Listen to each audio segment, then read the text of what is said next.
Yes, everybody, a new stimulus relief package has been proposed and big stimulus checks will be going out soon to help people. Lawmakers in Congress have agreed that additional crisis aid needs to be sent out as inflation continues to rise. Democrats and Republicans will begin to vote on the new package, and here is a lot of breaking news about the fourth stimulus check that I want you to know. As lawmakers from both parties continue to negotiate on federal stimulus checks this year, many states are continuing to send targeted relief to their residents. Several states have already sent or are in the process of sending stimulus checks, including the governor of Maine. She is working to boost inflation checks by about $250. The governor plans to raise the amount of the inflation stimulus checks comes after the state commission estimated increase in state revenue. The senator has made her own decision to raise the amount of the inflation stimulus checks following a meeting of the state's revenue forecasting commission. And the panel estimated $411.6 million additional revenue through 2023 of June. So the governor of Maine decided to use half of the estimated increase in revenue to boost the state's inflation stimulus check to $750. The inflation stimulus check will benefit about 800,000 Maine residents and start to go out sometime this year if the state legislature approves Mill's supplemental budget proposal. In addition to increasing the size of the inflation stimulus check, Mill's proposal would also offer tax relief to working Maine families and seniors. Now, the proposal also calls for 2 years of free community college for students impacted by the crisis and overhauling the state's student loan repayment program. So even though Mill's proposal to give back money to the state's taxpayers has been welcomed, economists have warned the governor of uncertainty in the coming years. According to Governor Mills, economists are also warning us that revenues, particularly those in later years, are volatile and should not be counted on.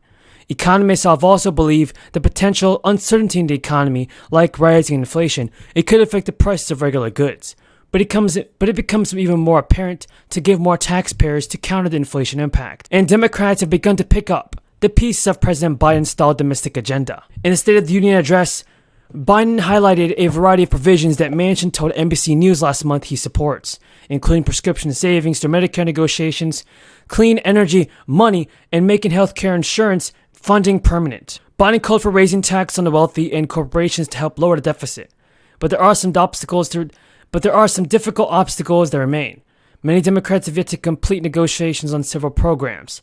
This includes $300 monthly child tax credit payments, paid leave guarantees, and enhanced Medicare benefits. These programs have nearly unanimous support among Democrats, and removing them from the package could spark pushback. Some of the tax increases Manchin favors on corporations and upper earners could run into opposition from the centrist Senator Kyrsten Sinema, who continues to oppose rate hikes. Senator Ed Markey also said Biden's move to reframe the package in the State of the Union was the right move. He sounded bullish on getting the votes to pass roughly $500 billion in clean energy and climate change funding, which he helped negotiate over months with Manchin's input. Everybody, that's all of the news for the stimulus check update and Social Security information. If you want to know the latest stimulus check information and you want to receive more Social Security information, then continue watching the next video.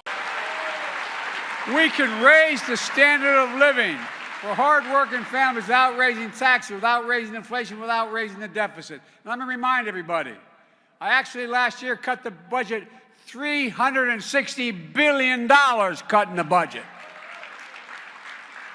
And we're on track now to be the first president in history to have a lower deficit by over $1 trillion in 1 year. Look, folks. A gallon of regular costs a full dollar more today than it did a year ago. So after triggering an historic run of inflation and hammering American producers with anti-energy policies designed to restrict supply, our Democratic colleagues are suddenly talking about gas prices.